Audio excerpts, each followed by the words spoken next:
ಮಧ್ಯ ಚೀನಾದ ಹೆನೆನ್ ಪ್ರಾಂತ್ಯದ ಪಾಳುಬಿದ್ದ ವಾಂಗ್ ಝುವಾಂಗ್ ಈಗ ಪ್ರಪಂಚದ ಆ ಕಾಲದ ಅತಿದೊಡ್ಡ ಸಮಾಧಿಯನ್ನ ತೋರಿಸಿದ. ಸಮಾಧಿಯ ಉದ್ದ, ಅಗಲ, ಆಳ ಮತ್ತು ಅಲ್ಲಿ ದೊರೆತ ಬೆಲೆ ಬಾಳುವ ಆ ಕಾಲದ ವಸ್ತುಗಳು ಆತ ಅಲ್ಲಿನ ಅರಸನಾಗಿದ್ದ ಎನ್ನುತ್ತವೆ.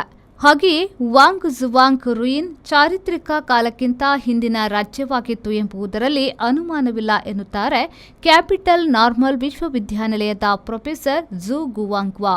ಈ ಪ್ರದೇಶದಲ್ಲಿ ಕ್ರಿಸ್ತಪೂರ್ವ 4000ರಿಂದ 2600ರ ನಡುವೆ ಇದ್ದ ಕಲ್ಕಲಾದ ಡಾವೆಂಕು ಸಂಸ್ಕೃತಿಯ ಜನರು ಒಂದು ಹಳೆಯ ರಾಜಸತ್ತೆ ಹೊಂದಿರಬೇಕು. ಈ ಸಮಾಧಿಯು ಕ್ರಿಸ್ತಪೂರ್ವ 3000ಕ್ಕೆ ಸೇರಿದ.